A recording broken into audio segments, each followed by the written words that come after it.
So You talking to everybody. you don't want that in the shot. That don't matter.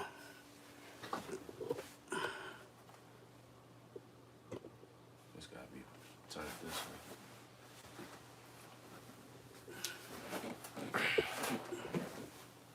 There you go.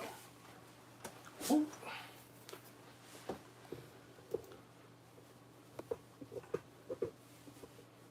Yeah, because we're doing that's on the recording piece, y'all, man. How y'all doing today? How y'all doing today? New episode, Next Life, with me, Genesis Asiatic, along with Chris Life Willards, giving you Next Life. So I got a question I want to ask Chris, man. We're gonna have to restart the I'm over here, AC. Don't worry about it, look. Hold on, I'm trying to Don't get worry this about it. right. Alright, we good right here. Cause if not, it's gonna start raining. Alright, let's get it. You good with that? Yeah, That's just sweet. I like that too. yeah. Peace. Oh no.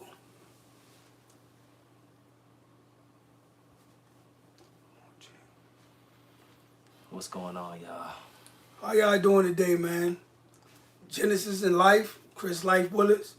Another episode, Next Life. I got a question for Life today, man.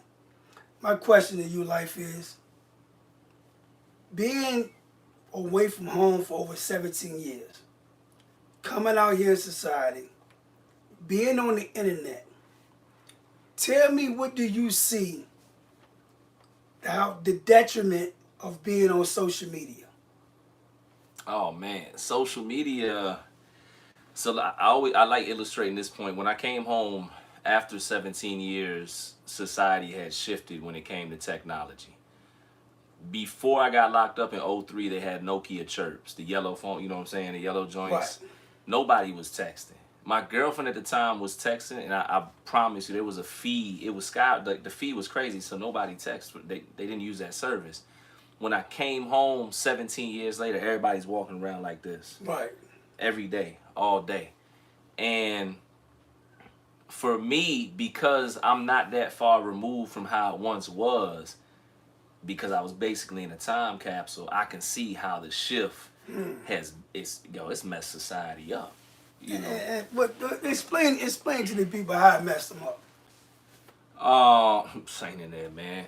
I would say, hands down, technology messed people up, or social media specifically messed people up. Not everybody, right? But the majority, a vast percent, in different ways. Mental health is one of the number one ways I think social media is messing people up right now. I think when people wake up in the morning and they immediately start looking at these posts that are unrealistic, they highlight reels, or they borrow vehicles, borrow clothing, whatever, play money that's not theirs in these posts, it does something to you. You understand what I'm saying? If you getting up to go to a 9 to 5 and you only getting paid $18 an hour, which ain't nothing wrong with getting paid 18, but the first thing you do every morning, you go to use the restroom, you get on your phone, you watching Rick Ross at the mansion in Fayetteville. It's going in some way it's going to impact you, because it to you is so far away, and the truth of the matter, it may not even be real at all. Now I use Rick Ross, we know it's real for him, but individuals a lot of times are posing on social media. There are people out here acting.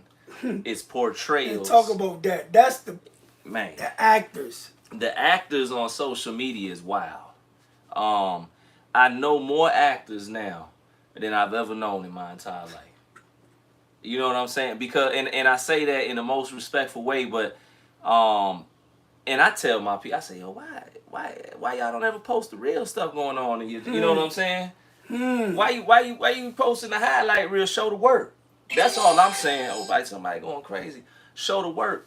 A lot of times, man, people. I'm gonna tell you one of the biggest this is the crazy. I'm gonna use this example, not to single anybody out, but there's people out there right now on the internet claiming to be financial gurus. They got financial institutions, and they living in the projects on Section 8. And ain't nothing wrong. Listen, I'm not here to judge nobody's situation, but if you go by the internet, you could very well end up getting so-called financial advice from somebody that can't even pay their bills. Right. So I'm gonna ask you a question. It was a situation, and tell me how you would have handled this. I see this guy. He on Instagram. Everything he has is designer. Everything. So I do a couple of posts. Mm-hmm. He hits me up and said, "Hey yo, Mm-hmm. hey man, cash out me $50." Mm-hmm. So I say, champ, like, I see you with the designer on. Right. I said, send me that belt you be wearing. Right. He was mad. I'm saying, hey, sell me the belt. And the only reason why I'm saying sell me the belt because I'm thinking you're a hustler. So if you're a hustler, I'm trying to buy the belt from you. But you don't want to sell the belt. But you wanted me to give you $50. So my question to you is this. What's the best thing for you to do when you're looking at social media? Should you be looking at it as the person you see is being a real person, or that everything going on is real about them, or just take it as entertainment? Yeah, first I want to say social media, I wanted to add this piece. It devalues and it devalues what should have value, and it validates the bullshit. That's what's wrong with social media. Again, the majority. But as far as how I treat social media, how I believe individuals should treat social media, and I've always been vocal about this, it depends, right? If you know that you utilize the internet for entertainment purposes and you like certain content and you know it's just entertainment and it don't have no impact, that's just how you laugh at the end of the day or whatever, that's cool, right? The issue is if you don't know that it's entertainment. Right. Yeah. That's the issue. You taking it as being reality. Right. Because it's no different than the rap game, you know what I'm saying? Everybody back in the day, now it's a little different. Back in the day, certain dudes was rapping about the streets. They got exposed. They weren't really in the streets. Right. You know what I'm saying? It's social media for me. I'm going to say this. When I approach social media now, I'm already looking at the individuals as just that, content creators. Right. Now, if I do some homework, I find out there's some very real people, obviously, on the internet. But there's so many that are just content creators. That's the whole content creator. I love the fact that you said that because I scroll through like everybody else do, looking through pages. Yeah. So I come across the relationship gurus, men and women. Now it was a guy, he was talking about women.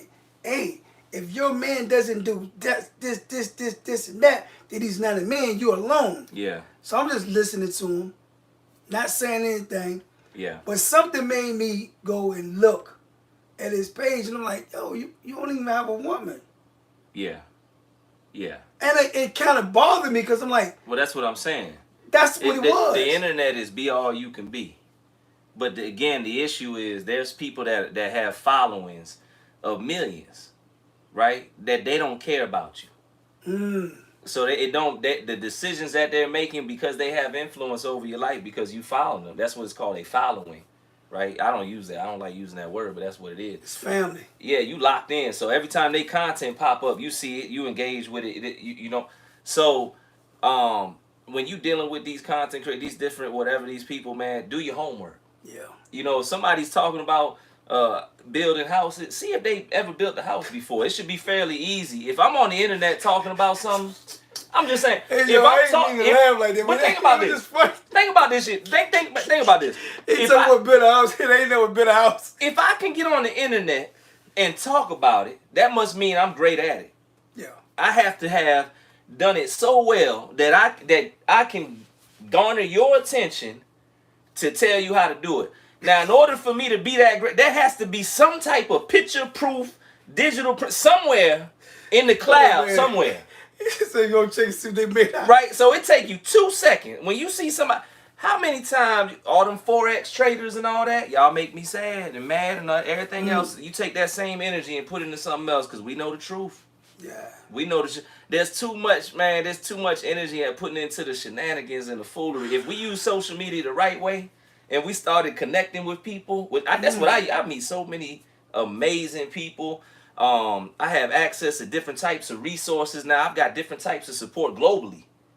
You know what I'm saying? I'm a kid from the hood. I'm from Chicago. I'm from the work. Right.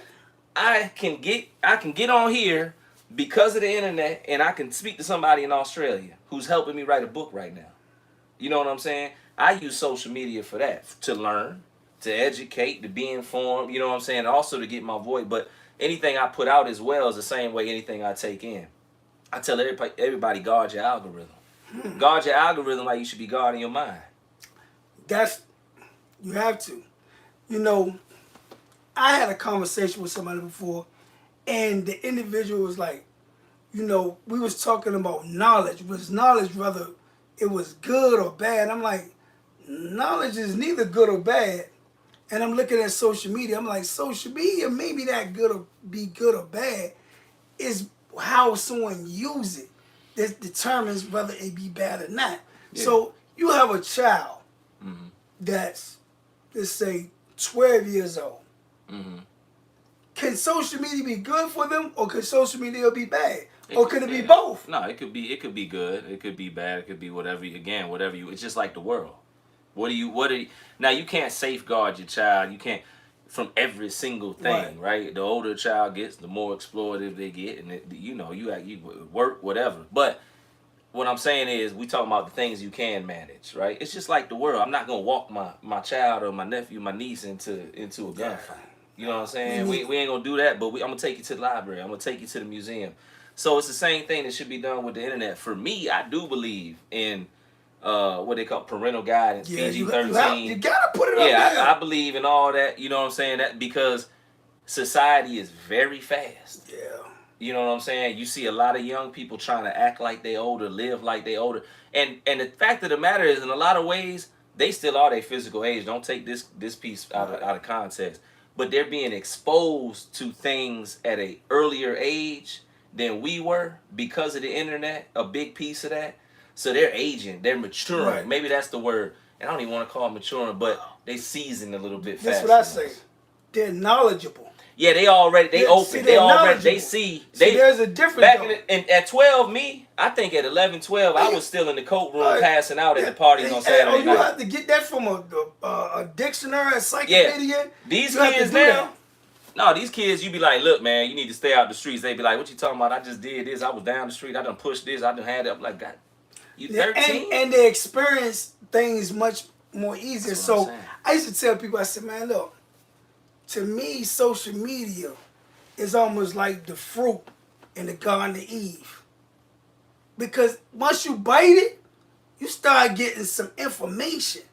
Yeah. Sometimes the information you get, you may not even know understand what you're going to do with it. Right. So imagine this. Knowledge without understanding becomes detrimental to an undeveloped mind. Yeah. It becomes detrimental to an undeveloped mind. Here's an individual who's 12 years old that's been equipped or bestowed with some information that they really don't even understand what to do with it. Yeah, they're not ready for it. They're not. They don't know what the weight of it is, if that's at play, if they institute that in their life. There's so many different variables they don't know. Here's an example. I don't know if you did it. I know I did. All my homeboys did it. Mm-hmm. We watch WrestleMania. Yeah, we in there looking at it. When WrestleMania goes off, we shoot right outside and we wrestling. Yeah. We're going to start acting out exactly what we just seen. And we don't know they was acting. We out there, we done broke somebody's collarbone. Man, I see, actually, the figure 4 works. It actually, man, listen, I seen somebody put somebody in and the guy cried. Yeah. It actually, actually worked. I thought it was a trick. No, the boy was crying. Probably almost could have broke his leg. But we being kids, because we have an undeveloped mind, it can become detrimental because we just playing. Mm-hmm. But we're playing with information that can actually hurt somebody. No question. So it should be some parental guidance on it. Because everybody's so eager to put something out on the internet. Yeah. they don't care where it lands. They just want the views. They just want exposure. There's no target. People now they just anything. And just they don't just throw a hook out there. They don't care what they catch. I think this gonna get 30 views. Let me put it, and they don't take into consideration the brevity of it. Hey, there might be a 14-year-old that see that's gonna leave something on their impressionable mind. Right. And then let me tell you something. Boosie said something.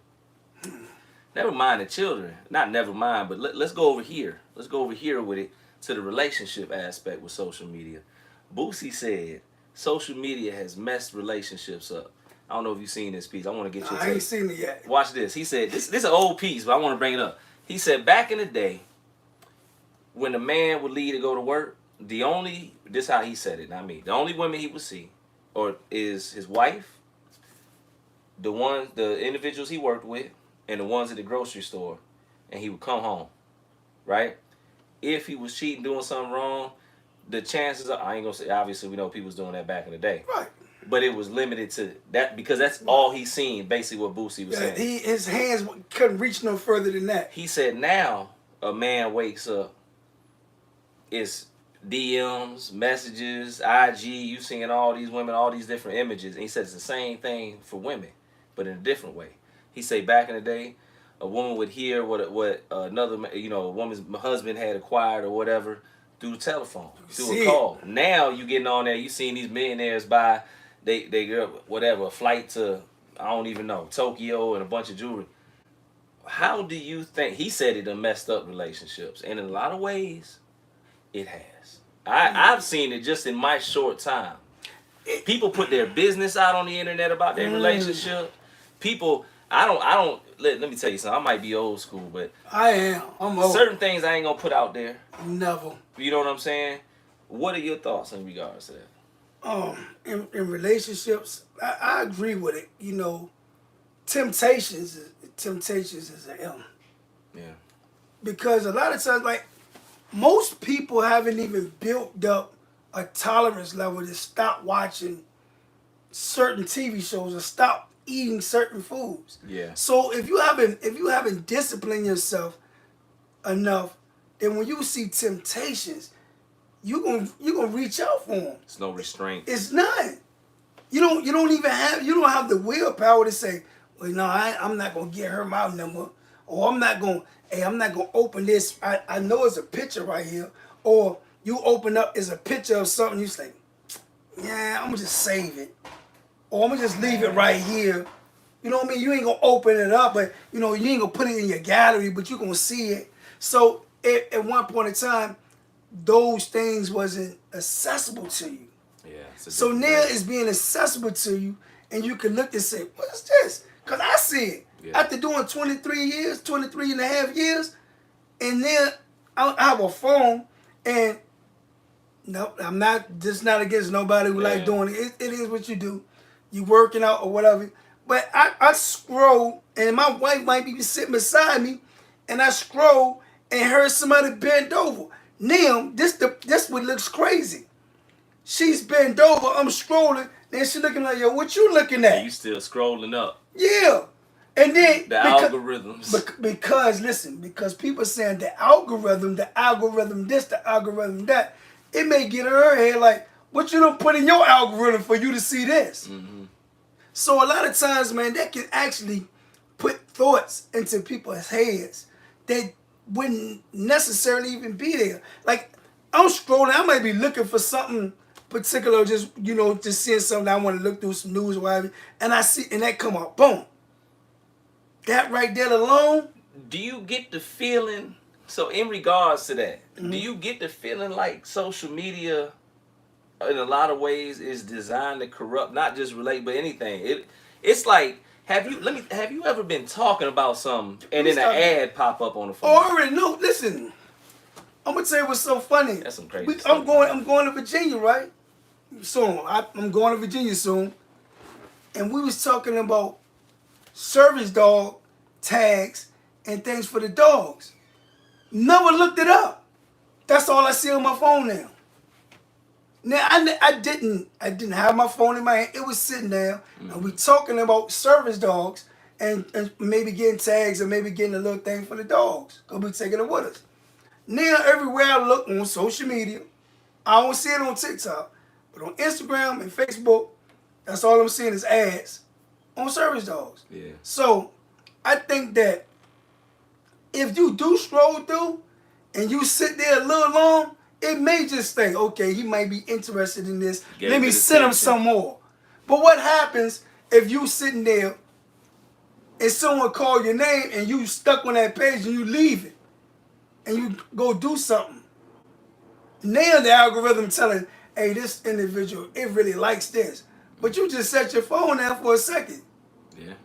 So with me, man, I think looking at social media, I ask people, man, just be mindful of what you paying attention to. What you click on, what you gonna feed. Yeah. My algorithm's pretty positive. I ain't, you know what I'm saying? For the most part, I got certain stuff on there that I still like. I don't know. Maybe I don't know. It's different on certain different. funny stuff. Like on YouTube, it's different from Instagram, and different. And my page is different too. Yeah. Oh yeah, my page is set up. Yeah, for different it's things, different too. So something I might see on one page, I might not see on the other page. But I really think social media, man, is not. A lot of people like, yo, it's bad. Social media isn't bad. It's the individuals who do certain things with it. It's like almond milk. Like Ryan told me one time, like almond milk, man. You can turn it into cyanide. Yeah, you can. Well, the accurate depiction. One time the old head told me, the OG, he said, "You see this hand here?" He said, "I can greet you with it, shake your hand." He said, "I can ball it up and turn it into a weapon." He said, "Either way." He said, "Depend on the moment." So I don't mean to take a twist with you here, man, but I gotta have your perspective. Mm-hmm. The word help. Help. Help. Help. I want you to think about that for a minute. Help. Help. Help. So It's a word right there. I'm gonna talk about this. I don't know if most of y'all probably know of the individual Jack Boy. He was a rapper he is a rapper out of Miami. He was at Deep Metals with me, little young. For real? Yeah, he was at Deep Metals with me. All he talked about was Kodak Black, my brother. That's all he talked about. My brother. That's why it's kind of sad to see what they're going through. But that's all he talked about. My brother. So one day he asked me, say, "Hey, look, man, some girl wrote me a letter. Can you help me, formulate some words to say back to her?" Right. I said, "Yeah, I can help you." So I went to the kiosk, and he pulls the chair back. I'm like, what you want me to sit down? He's like, "Yeah." I said, "You want me to write the letter?" He was like, "Yeah." I said, "No, I can help you with it. I can give you some advice on what to say." And this is the question I'm going to ask you. When it comes down to help, should help be defined, do everything for you or just some assistance? It's just assistance. It's not. I'm not asking you. That's just it. That's the phrase. I'm asking you to help me, not to do for me. But unfortunately, a lot of people that ask for help, again, not everyone, but a lot of people that asking for help, they're asking for something to be done for them. But I mean, my perspective, I guess, my perspective on that word is we all need help. The simple breakdown, right? We all need help, but we should never overdo it. So there's a period where I have to go through something, and I've got to learn something. There's a period where maybe before I call the contractor out, I look at YouTube because it's broke already and see if I can fix it, because what's the worst is going to happen. So there's a place where I would say we all need help, but there's a place where we need to endure a certain experience in order to learn as well. And once you ask for help, it's now taken away from that learning moment right there. So that's a great way of putting it, because the way I viewed it was that I understand that when I look at social media, and I love the support. Man, you just hitting I like that, Mm-hmm. or commenting on it, to me, Mm-hmm. that's support to me. Mm-hmm. And that's help. It to me, it helps me. Right. But I know a lot of people that really want when they look at help and they look at support, is basically saying, "Hey, I need for you to take what I do to the next level." Mm-hmm. And I associate that with a lot of things because I don't feel that way. And I'm trying to understand, because doing 23 years, my mentality is a little different than people that's been out here. Mm-hmm. And I'm trying to understand, like, because I have a business, does that mean that everybody that know me should have to purchase from me? Or if they don't, then I just say I'm gonna unfollow you. I ain't gonna friend you, because I see that. I don't take on that mentality at all. Yeah. Nah. Nah. No. When I first started, into entrepreneurship or whatever, I used to be offended when the support didn't come from loved ones. But in hindsight, that's not necessarily the support I want. I don't want people to shop with me or support me or my business or whatever it can provide based on your love for me, right? I don't want you to just buy something from me or get a service from my store or whatever it is because you rock with me. I mean, that's cool, but what's gonna make your brand, your business, etc. successful is the naturally and organic occurring support that comes when you're consistent with your brand. Right. I'd rather, and I'm glad that I did, but I'd rather take the time to meet people organically, strangers, build relationships, give good product, give business service or whatever too, and build good reputation, and then in turn they start to spread the word. And it's my reputation that's already proven versus just people that already know me. That's limited me. So what do you think we get?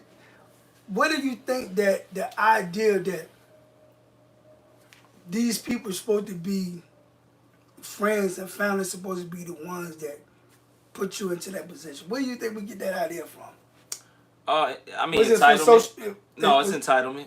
Okay. It's not being educated to true entrepreneurship. Your business blueprint, your brand blueprint cannot. There's no way it's gonna be. It's the way you will find success is not by building your brand off of the people you love. Right. That doesn't work like that.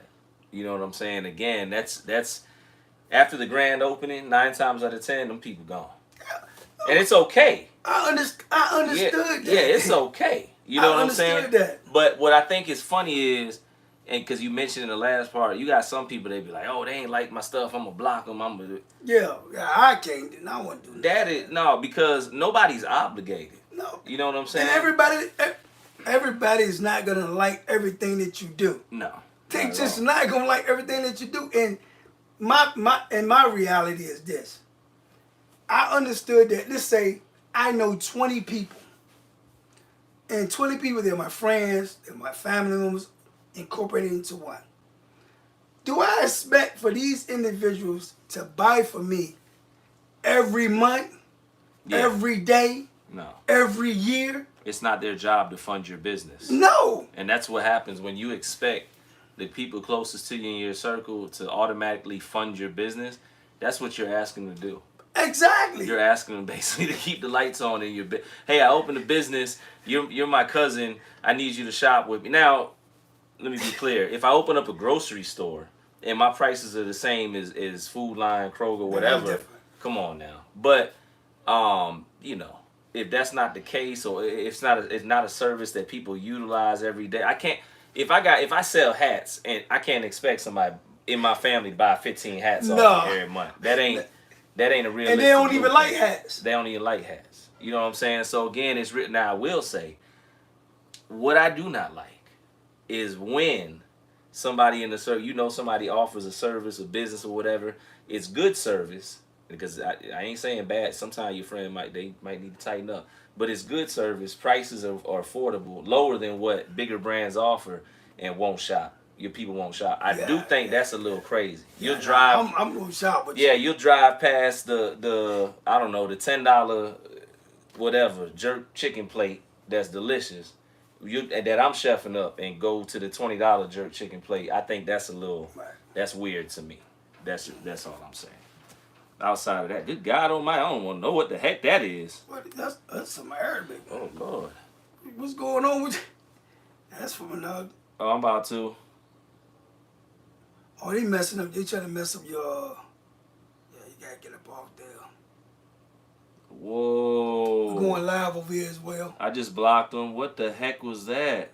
You don't want nobody in your comments. That's what it is. It's called hater. That's hater 101. Oh, that was crazy. Wow. I just blocked them. That was crazy. I need to make somebody a mod. Does anybody want... Oh, there goes T Southall. Lord, that was weird. Okay, that was quick. That was like some weird internet. Yeah, that's what was going on. Lord. I got my mod in the building. T Southall in the building. That was crazy. Welcome to the internet. We here. We here. Welcome to the internet. We are here. You can't stop us. No. Next life. Next life. That's it. Boop. I Peace. do say boop. Lisa, hey, what's good? T, we was just recording. We were just doing some recording. And that's 30 minutes. Yeah, 2 different podcasts going on. Yeah, hey, I might need it. Yeah, T. I'm about to add some mods just in case, cause it just got crazy. There was some really weird person in here. Like, I don't know what he was doing. He was like spamming Yeah. the with like some. Yeah, it was weird. That it was kind of weird though. How long it took him to do it? I don't know. Let me Lisa, Brooklyn girl, boop. Hold on, I think I just added. Oh, let me do it one more time. Let me get this straight right now. That was crazy. So what you add somebody that's gonna be there? So like I just added Brooklyn girl, and then I'm gonna add Lisa, because these are people that have been in our lives, right? So whenever try to get mods, you know, try to look for people that are actually supportive of the content. T Southall, I had, you know, it fluctuates, but T Southall is like the super mod. But a lot of times it's just her. So, and in each mod they have different responsibilities. You can give them certain access to things. And I know what none of it does, by the way, so, you know. He said I know what none of it does, so but anyway. No, I'm trying to... I thought it was gonna... Okay, I think I just added y'all too. Yeah, I think I just added Lisa and Brooklyn girl. That was crazy. Lord, y'all. Oh shoot, somebody was calling. Yeah, to T Marie. Just added. Oh yeah, that's classic, y'all. That was crazy, y'all. Lord. But anyways, listen, gonna definitely be back up here. Y'all already know, 8 p.m. Eastern. Last night was extremely fun, by the way. I'm learning also, don't feel bad. Brooklyn girl, it got really scary right there. And I did not know how to respond to that immediately. But I just added you and Lisa. And then we got... No, not right now. I had just went live to do... No, you good, T. I had just randomly went live. We was doing like a really quick practice run for a podcast. Just getting into the flow. With my brother Genesis, who has done 23... How many years did you do? 23 and a half. 23 and a half. And you put my 16 years, 11 months. Stay calm. Don't do time. Stay calm. Stay calm. Don't do time. Don't do time. Stay calm. Don't do time, y'all. Oh, yeah. Especially if it's gonna be extra. Man, that was crazy, bro. I ain't know what. I don't get weirded out. I wonder what language that was. You need to take it in. And decipher it? What was he saying to you? You need to figure it out. Wouldn't that be crazy? You might want to know what he said, huh? That's what I want to know. Oh, man. T. Marie. Got people coming home. Oh, what did he go? Y'all want to interview him? Y'all want to ask him questions? He did 23 years. And how from what year to what year? I went in 97, came home 2020. 97 to 2020. You came out the same year as me. Yeah, you came on January, I came on June 10th. Heck yeah. Any questions? Oh. Yeah, I did, man. I did too much time. We gotta shoot Life Unit promo. At least a couple jumps while we're here. Can we do one outside? You do whatever you want. I'm just gonna put the t-shirt I on. know. I'm gonna shoot it. I'm gonna shoot it with the. I don't glad you. Thank you very much. I'm glad I'm out. I actually thought I was gonna die in there, and I'm being serious because I had a chronic lung disease called sarcoidosis. Oh no! How long did it take for me to get used to a phone? I'm being serious. I'm a pro with these. I'm gonna tell you why. You laughing? I'm a pro with this. I'm gonna tell you why. I had cell phones while I was there. I had a cell phone from 2014 until 2006 to 2014. That's when I decided I won't go have no more phones no more because I knew that what I was doing wrong in there, because I just won't mess with cell phones. I was doing a lot of other stuff I shouldn't have been doing. But I knew that I was going to bring it home with me.